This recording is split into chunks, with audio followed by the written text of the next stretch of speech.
এখন আমি আছি আমাদের বাড়ির পিছনে ধান খেতে। আপনারা দেখেন বিস্তীর্ণ ধান ক্ষেত। এখানে যে কত বিঘা জমি আছে তার কোনো হিসেব নেই।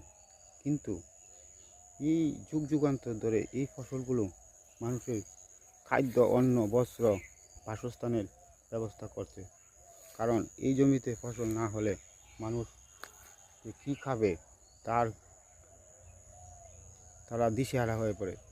তাই কোন প্রজন্ম থেকে কোন প্রজন্ম পর্যন্ত এই জমিতে ধান চাষ হচ্ছে সেটা কেউ বলতে পারবে না।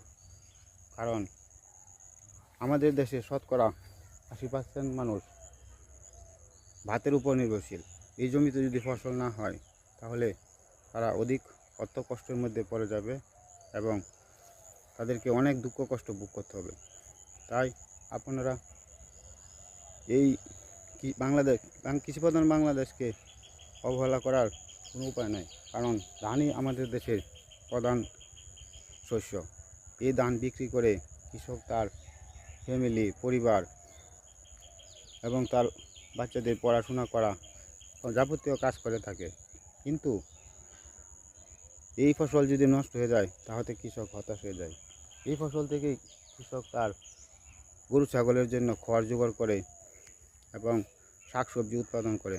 তাই আপনারা এই ধান ক্ষেতকে অবহেলা করতে পারবেন না। কারণ আমি মনে করি পরিশ্রম সকল সফলতার চাবিকাঠি।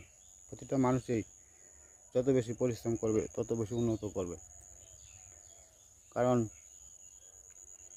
একটা বীজ থেকে যেমন কোটি কোটি বীজের উৎপন্ন হয়, তেমনি একটা ভালো মানুষ কোটি কোটি মানুষকে ভালো করতে পারে। আপনি যদি সঠিক বীজ রোপণ করেন তাহলে অবশ্যই আপনি এর সঠিক উপযুক্ত ফল পাবেন। কারণ আমরা সবাই বাঙালি, ধানই আমাদের প্রধান খাদ্য। এই জন্য সবাইকে সঠিকভাবে ফসল পরিচর্যা এবং যত্নের করার জন্য একান্তভাবে বলা হচ্ছে। আমি যখন ছোট ছিলাম তখন আমি প্রচুর পরিমাণ এই ফসলি জমিতে কাজ করতাম। কিন্তু এখন আমি এত ফসলি জমিতে আর কাজ করি না, অন্য কাজ নিয়ে ব্যস্ত থাকি। এই বলে আমি আমার ভিডিও শেষ করলাম।